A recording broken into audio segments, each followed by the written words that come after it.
Le cirque est devenu un refuge pour ceux que la société rejetait du garçon, avec des griffes à la femme à 4 jambes et à la fille avec une langue extraordinairement longue. Ces soi-disant monstres de foire ont embrassé la scène, transformant leurs différences en performances remarquables. Rejoignez-nous pour plonger dans les vies extraordinaires des frics de cirque qui ont réellement existé. Numéro 20. Le garçon Omar. Dans les annales de l'histoire, des spectacles de curiosité peu de performeurs ont captivé l'imagination du public, comme Grady Stiles Jr., l'homme qui allait devenir connu sous le nom de garçon Omar. Né en 1937 avec une rare condition génétique appelée ectrodactylie qui fusionnait ses doigts et ses orteils pour ressembler aux pinces d'un homard, Stills semblait destiné à une vie sous les projecteurs.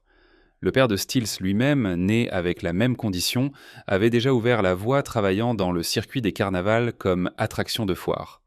Il était donc tout naturel que le jeune Grady suive les traces de son père, rejoignant l'entreprise familiale et voyageant avec ses frères et sœurs également atteints de la même malformation sous le nom de la famille Omar.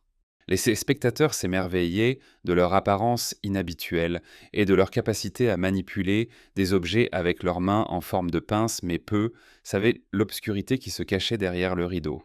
Pour toute sa renommée et son succès, Stills était un homme profondément troublé, un alcoolique au tempérament violent. Il terrorisait sa famille et ceux qui l'entouraient, sa rage culminant finalement dans le meurtre tragique du fiancé de sa fille. Bien qu'il ait été condamné pour ce crime, la condition physique unique de Styles l'a épargné de prison un coup du sort qui ajoute encore à la fascination morbide entourant sa légende. Numéro 19. La file Bigfoot de l'Ohio. Des griffes aux pieds colossaux, le circuit des spectacles de curiosité mettait en avant les bizarreries de la nature. L'une de ces merveilles est née des forêts de l'Ohio Fanny Mills, connue sous le nom de la file Bigfoot de l'Ohio. Né en 1860 avec la maladie de Milroy, une rare condition qui faisait que ses pieds atteignaient des tailles énormes, Mills semblait destiné à vivre sur le bord de la vie. Mais Mills n'était pas du genre à laisser sa condition la définir. Mesurant seulement 1,72 m et pesant à peine 52 kg, elle avait une silhouette frappante, son petit corps contrastant fortement avec ses pieds colossaux, chacun mesurant un incroyable 48 cm de long et 18 cm de large. Son physique unique lui a permis de rejoindre le circuit des spectacles de curiosité. Présentée comme la file Bigfoot de l'Ohio, elle a parcouru le pays captivant le public avec ses pieds surdimensionnés et sa personnalité charmante. Ses promoteurs ont même proposé une récompense de 5 000 $ à tout homme prêt à l'épouser, un coup de publicité qui n'a fait qu'ajouter à son mystère. Mais peut-être que le chapitre le plus remarquable de l'histoire de Mills était encore à venir. En 1886, elle a rencontré et est tombée amoureuse de William Brown, le frère de sa nourrice, et les deux se sont rapidement mariés. C'était une union qui défiait les conventions et prouvait que l'amour pouvait éclore dans les endroits les plus improbables, même à l'ombre de la tente des spectacles de curiosité. Numéro 18. L'homme a 3 jambes. Alors que Mills stupéfiait avec ses pieds surdimensionnés, une autre sensation de foire s'apprêtait à entrer sous les projecteurs, cette fois avec une jambe supplémentaire. Rencontrer Francesco Lentini, l'homme qu'on appelait la merveille à 3 jambes. Né en Sicile en 1889 avec une malformation des plus inhabituelles. Lentini était doté d'une jambe supplémentaire, résultat d'un jumeau parasitaire qui ne s'était jamais complètement séparé in utero. Mais dès là où d'autres n'auraient vu que des difficultés, Lentini a vu une opportunité. Dès son jeune âge, Lentini a appris à naviguer dans le monde avec son anatomie unique, sa 3e jambe, équipée d'un pied rudimentaire sortant de sa hanche droite. Il pouvait marcher, courir et même faire du vélo. Son extraordinaire dextérité et son équilibre ont attiré l'attention des promoteurs de spectacles de curiosité à travers le monde. À l'âge tendre de 8 ans, Lentini a entrepris un voyage vers les États-Unis, où il deviendrait l'un des artistes les plus célébrés de l'histoire du cirque.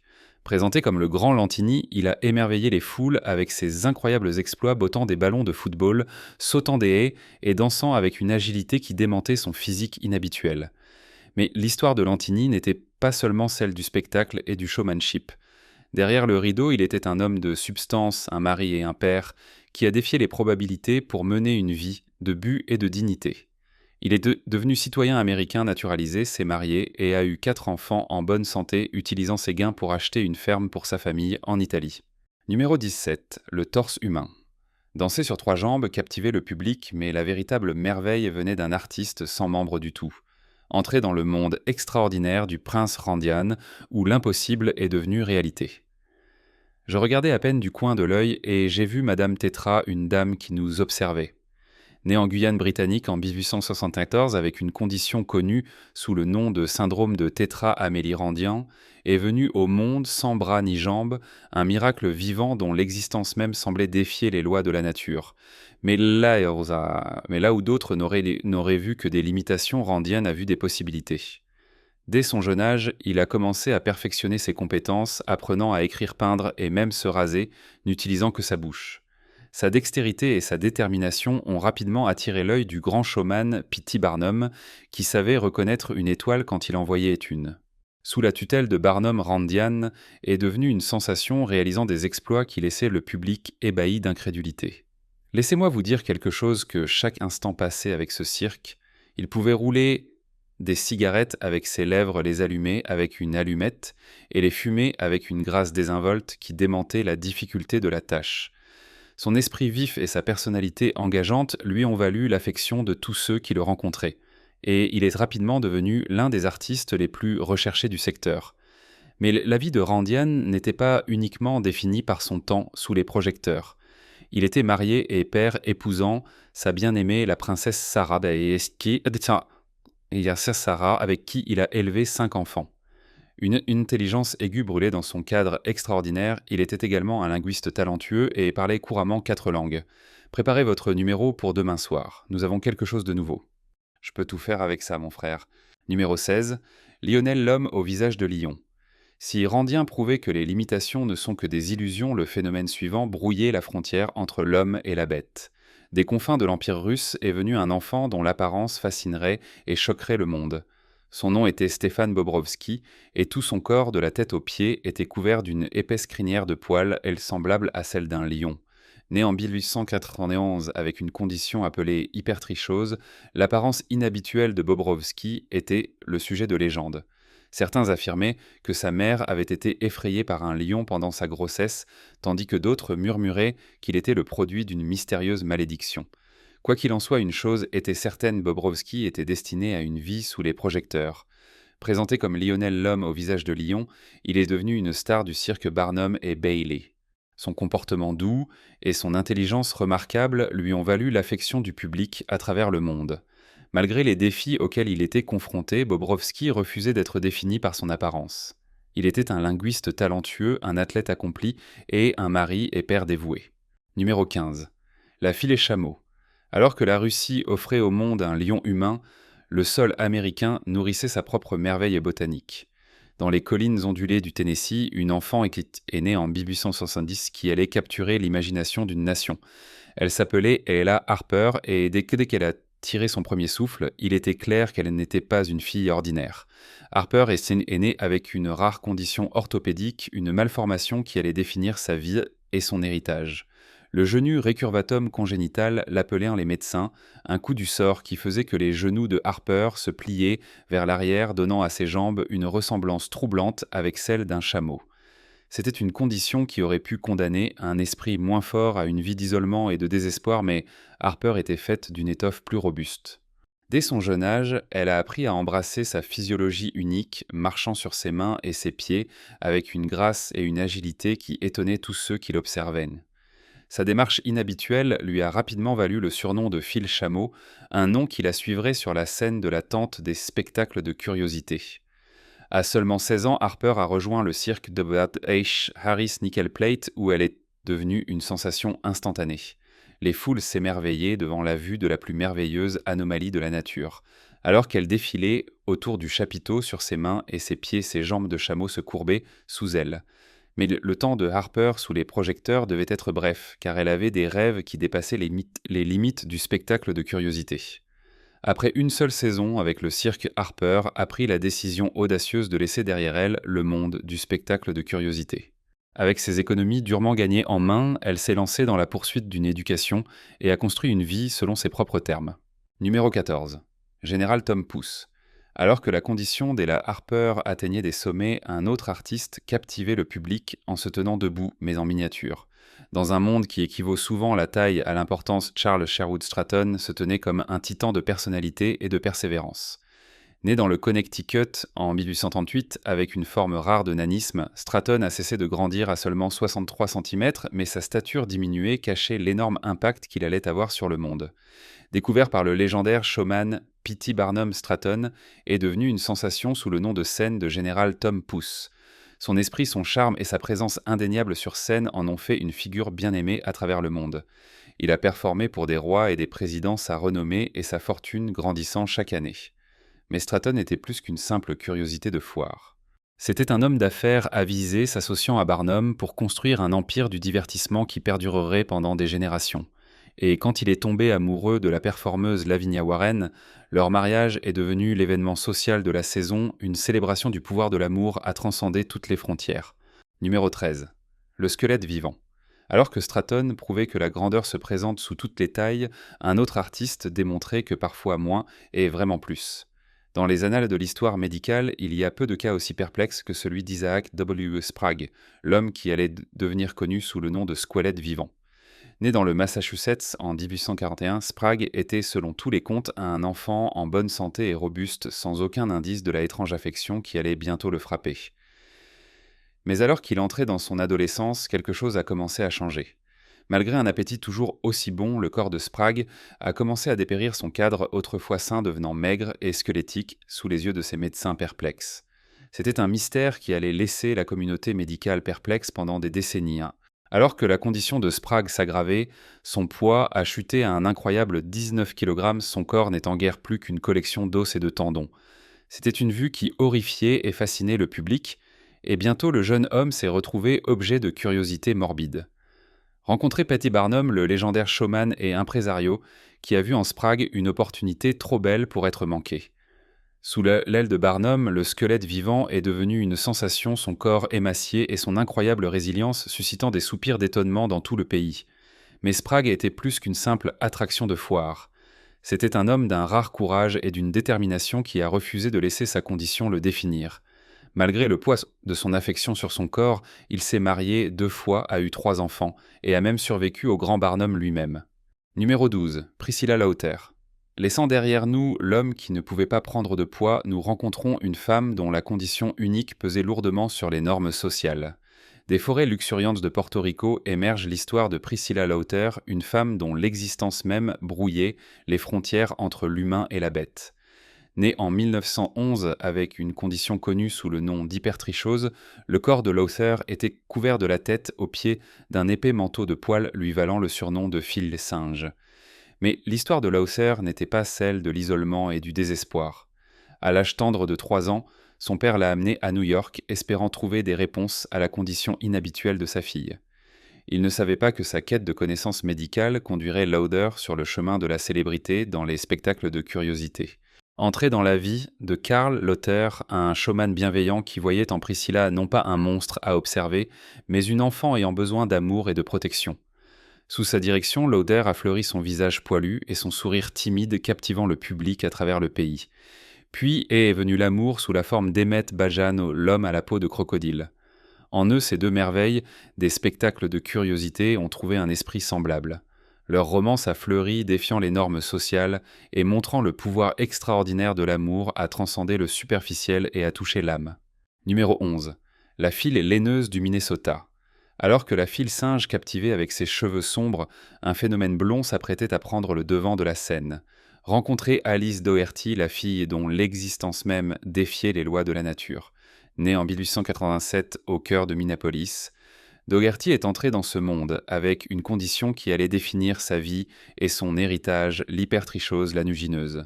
Dès sa naissance, le corps de Doherty était couvert d'un pelage duveteux de cheveux blonds, une vue qui étonnait et déstabilisait tous ceux qui la voyaient. En grandissant, ses cheveux se sont également allongés, atteignant à l'âge adulte une longueur incroyable de 23 cm. Pour les parents de Doherty, la condition de leur fille était à la fois une bénédiction et une malédiction. Reconnaissant le potentiel de profit dans son apparence inhabituelle, ils ont pris la décision difficile de l'exhiber comme une attraction de foire, un chemin qui conduirait Doherty à la renommée et à la fortune, présentée comme la fille laineuse du Minnesota. Doherty a parcouru le Midwest américain, ses incroyables cheveux et sa personnalité charmante, attirant les foules partout d'où elle allait. Mais au fil des ans, le poids de la vie sur le circuit des spectacles de curiosité a commencé à peser sur elle et à l'âge de 28 ans, elle a pris la décision difficile de se retirer de la scène. Numéro 10. Les jumeaux siamois. Alors que des cheveux blonds pouvaient attirer l'attention, ce sont Chang et Heng Bonker, les jumeaux siamois originaux, qui ont véritablement fasciné le monde. Nés en 1811 dans le royaume de Siam et célèbres pour être reliés par la poitrine, leur lien unique non seulement a émerveillé les spectateurs, mais a également forgé un terme qui perdurerait pendant des générations. Découverts par le marchand britannique Robert Hunter, les jumeaux ont été amenés en Amérique en 1829, où ils sont rapidement devenus une sensation. Présentés comme les garçons doubles siamois, ils ont parcouru le pays, leur incroyable lien et leur coordination étonnante hypnotisant les audiences partout où ils allaient encore. Mais les frères étaient plus qu'une simple attraction de foire. Ce étaient des hommes d'affaires avisés négociant des contrats lucratifs et amassant une fortune qui leur a permis de prendre leur retraite sur une plantation en Caroline du Nord. Là, ils ont défié à nouveau la convention, épousant les sœurs Adelaide et Sarah Yates, et ayant un incroyable total de 21 enfants entre eux. Malgré les défis posés par leur physiologie unique, Chang et Heng ont mené des vies remarquablement normales. Ils ont construit des maisons séparées sur leur plantation, alternant entre elles tous les 3 jours, et sont devenus des membres respectés de leur communauté. Numéro 9. Jojo. Alors que Chang et Heng remettaient en question notre notion de séparation, un autre artiste allait tester les limites même de l'humanité. Des terres gelées de la Russie impériale vient l'histoire de Fedor Jevtouchou, un garçon dont l'existence même défiait les frontières de ce que signifie être humain. Né en 1868 avec une rare condition connue sous le nom d'hypertrichose, le visage et le corps de Jevtouchou étaient couverts d'une épaisse fourrure lui donnant l'apparence d'un chien ou d'un loup-garou. Découvert par le célèbre showman américain P.T. Barnum, Jeff Tichou a été amené aux États-Unis en 1844 où il est devenu une sensation sous le nom de scène Jojo le garçon au visage de chien. Les spectateurs s'émerveillaient de son apparence inhabituelle et Barnum racontait des histoires extravagantes sur ses origines sauvages, affirmant qu'il avait été trouvé vivant dans les forêts de Kostroma. Mais derrière le battage médiatique et l'hyperbole, Jeff Dechou était un garçon d'une rare intelligence et d'un charme indéniable. Il a rapidement appris à parler plusieurs langues, dont l'anglais, l'allemand et le français, et est devenu connu pour son esprit vif et sa personnalité engageante. Malgré les indignités qu'il a subies en tant qu'artiste de foire, Jeff Dechou n'a jamais perdu son sens de l'humour ni son amour de la vie. Il a noué des liens étroits avec ses camarades artistes et a même utilisé sa renommée pour défendre les droits des personnes handicapées. Numéro 8. Schlitzie le tête de pique. Des poils aux traits du visage, la toile de la nature peint avec un pinceau toujours surprenant. Dans les annales de l'histoire, des spectacles de curiosité peu de figures se tiennent aussi haut que celles qui atteignaient à peine 1,20 m. Rencontrer Schlitzie, la légende des spectacles de curiosité dont l'émerveillement enfantin et le sourire contagieux ont conquis le cœur d'une génération. Né Simon de Metz en 1901, la petite taille de Schlitzie et ses traits du visage unique étaient le résultat d'une rare condition connue sous le nom de microcéphalie. Mais là où d'autres ne voyaient que des handicaps, les responsables de Schlitzie voyaient une opportunité. Présenté comme le dernier des Aztèques, ou simplement comme le tête de pique, il était devenu un incontournable du circuit des spectacles de curiosité, sa personnalité attachante et ses talents naturels de performer en faisant une figure bien aimée partout où il allait. La célébrité de Schlitzie a atteint de nouveaux sommets en 1932 lorsqu'il est apparu dans le film culte Freaks, sa performance mémorable cimentant son statut d'icône véritable du monde des spectacles de curiosité. Et bien que le contenu controversé du film le fasse ensuite interdire dans de nombreux pays, l'héritage de Schlitzie a perduré. Malgré la nature exploitante de l'industrie des spectacles de curiosité, ceux qui connaissaient Schlitzie se souvenaient de lui comme d'une présence joyeuse et aimante, un homme dont le rire et l'affection pouvaient illuminer même les jours les plus sombres. Et au final, c'est cet héritage, celui de l'espoir, de la résilience et de l'esprit humain indestructible qui perdurera longtemps après que les tentes auront été rangées et que les foules seront rentrées chez elles. Numéro 7. La fille à 4 jambes. Des têtes de taille inhabituelle au corps d'une symétrie inattendue, la variation humaine ne connaît pas de limite. Dans les collines du Tennessee, une fille est née qui allait défier la définition même du bipède. Dans l'histoire médicale, peu de cas sont aussi étonnants que celui de Myrtle Corbin, la femme qui est devenue connue sous le nom de la fille à 4 jambes. Né en 1868 avec une rare condition appelée dipigus, Corban était doté de deux pelvis séparés côte à côte, chacun avec sa propre paire de jambes. Mais là où d'autres auraient vu uniquement un handicap, Corban a vu une opportunité. Dès son jeune âge, elle a appris à marcher et même à danser en utilisant ses jambes extérieures. Sa grâce et son agilité remarquables ont attiré l'attention des promoteurs de spectacles de curiosité à travers le pays.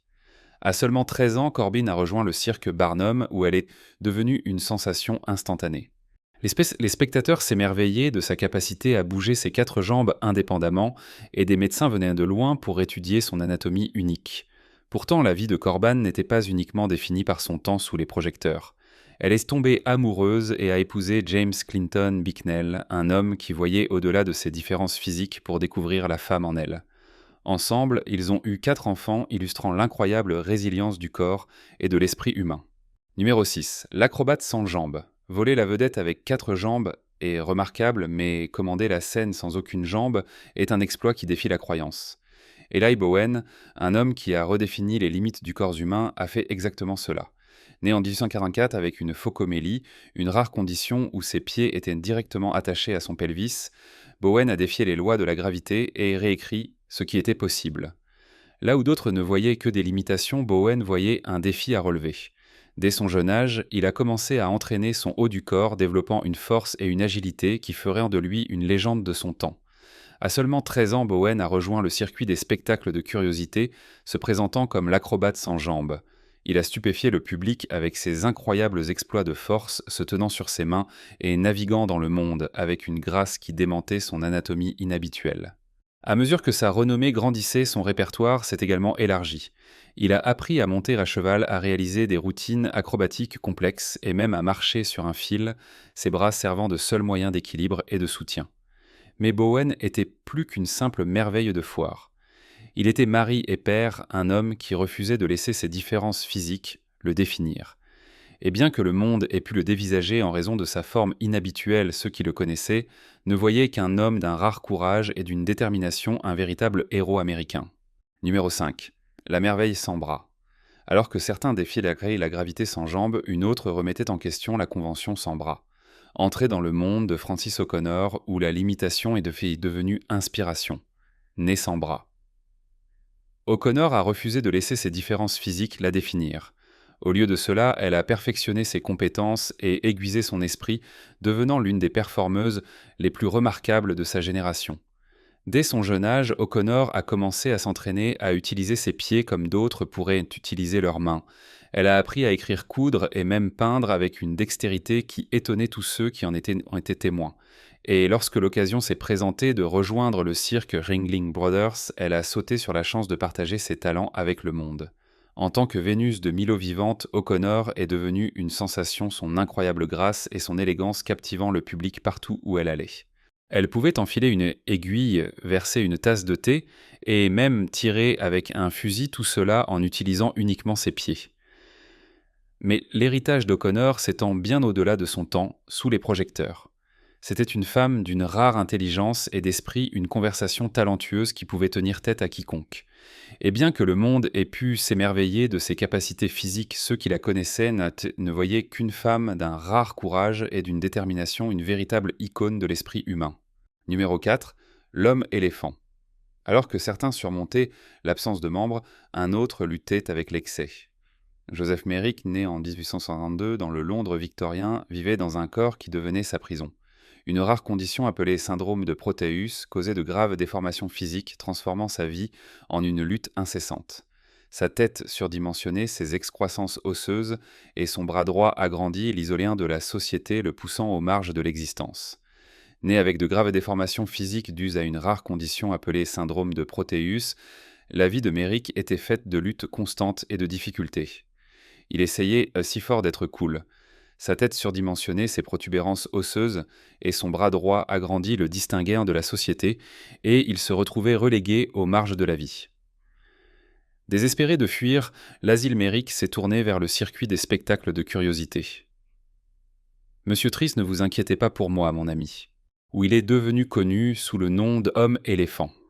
Les foules dévisageaient son apparence inhabituelle, et il endurait les indignités d'être traité comme une curiosité humaine.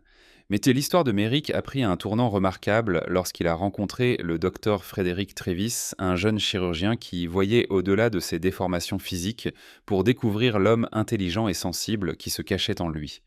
Sous les soins de Trévis à l'hôpital de Londres, Merrick a trouvé une certaine paix et dignité dans ses dernières années, son esprit doux et son esprit vif, lui valant l'admiration et le respect de tous ceux qui le connaissaient. Numéro 3. Le hibou humain.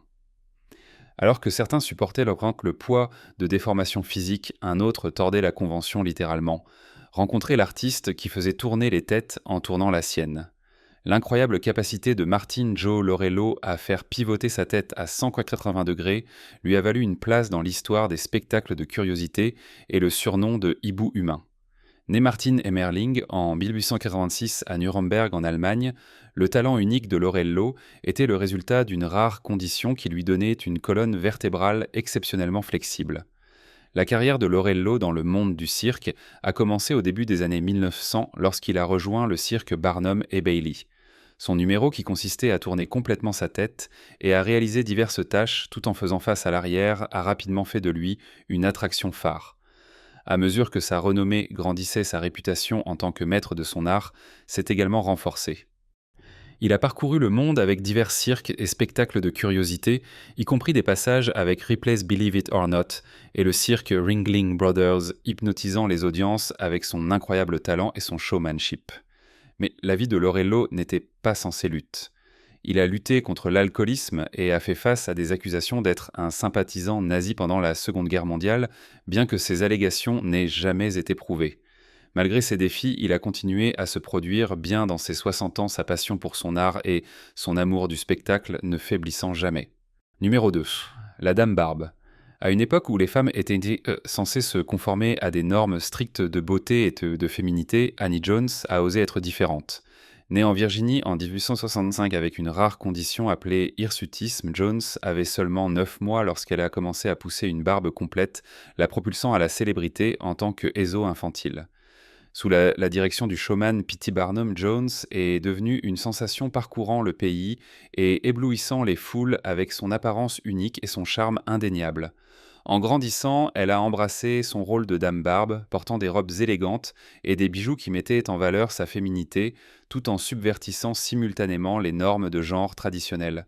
Le talent et le charisme de Jones en ont fait l'une des artistes de spectacles de curiosité les plus célèbres et les mieux rémunérées de son temps, et elle a utilisé sa plateforme pour défier les attentes sociétales et plaider pour une plus grande acceptation de ceux qui étaient différents. Numéro 1. L'homme à la peau élastique. Alors que certains défiaient la société par leur apparence, un autre défiait l'anatomie elle-même. Rencontrer Félix Werle, dont le corps est devenu un élastique vivant et respirant.